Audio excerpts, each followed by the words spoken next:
So there are two things I want to speak about, national ones. And I want to request our leaders, those who are in decision-making levels in government, you are trivializing a very important matter of fuel supply chain in Kenya. And I'm wondering how leaders are getting time to do politics now when the country needs a very sober and entrenched decision on how Kenya is going to deal with an imminent disruption soon, in a matter of weeks. Tunaona wale wako serikalini, the only thing they are talking about is supply. Oh, there is a ship that has docked into Kenya. It's fine.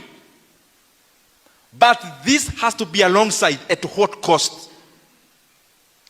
And when we see our fuel dealers are holding fuel, it is mostly a matter of signaling.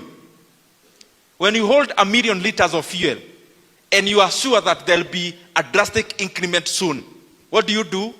You hold because you are in money, you are in profits.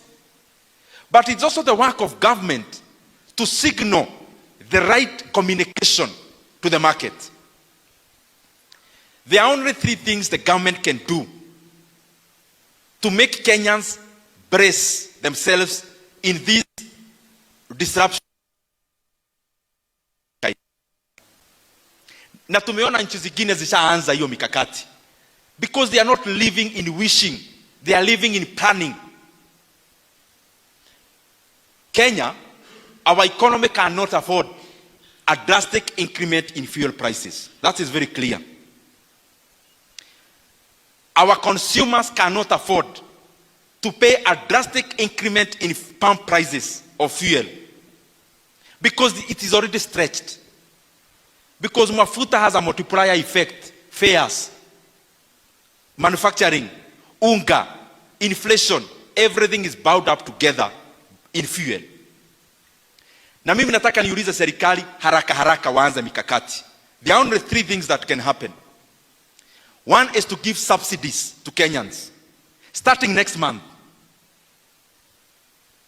The second one is for the government to remove the 8% they added in fuel, so that our VAT in fuel can go even up to 0.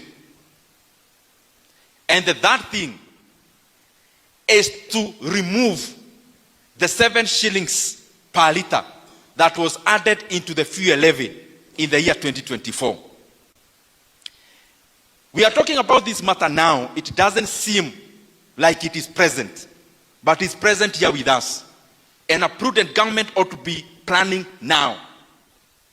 Planning that they will not come on TV to give Kenyan stories about Iran. Kabla walegesha na wateremshe bei VAT, kabla wateremshe fuel levy, na kabla waongeza wa Kenya subsidy. Na nimeenda na nikaangalia PDL, ile inaitwa Petroleum Development Levy in Kenya. It has around 25 billion shillings. Kenya consumes around 12.5 million liters of diesel and petrol. We consume close to 400 million liters of fuel in a month. 25 billion can barely give subsidy for a month. And therefore, mimi nauliza watu wa National Treasury, there is an ongoing supplementary in Parliament now. It is upon them to send a memorandum to Parliament, provisioning for enough money to subsidize fuel in Kenya, because I am giving them free advice. If they don't do that, Kenyans will force them to do that, and it will not be in a polite way.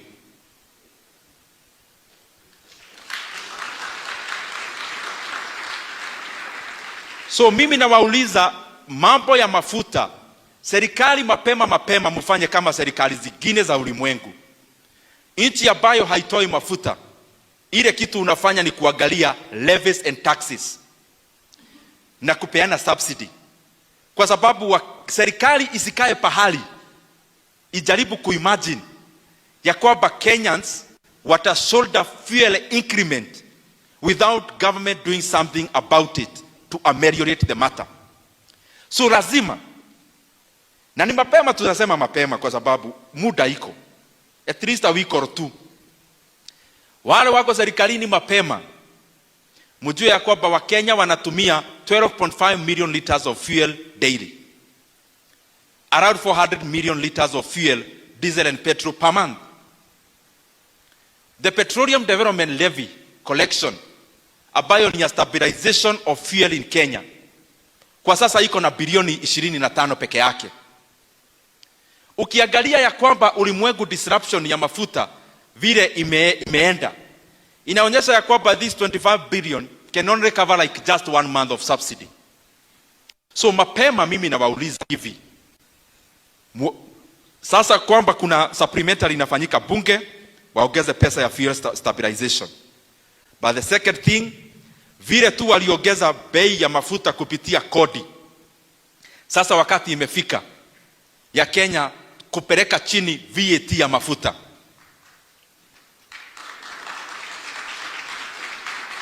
Na vile fuel levy iliongezewa mwaka wa 2024 through a gazette notice by the minister in charge of transport, wakati imefika sasa Wakenya waondolewe hiyo kodi, so that kwa hii disruption ya mafuta ulimwenguni Wakenya wasigongwe sana, kwa sababu Wakenya wakigongwa sana viwanda zitagongwa na bei ya maisha itapanda. And I can assure the people in government, this will not be a very good situation even for you in government.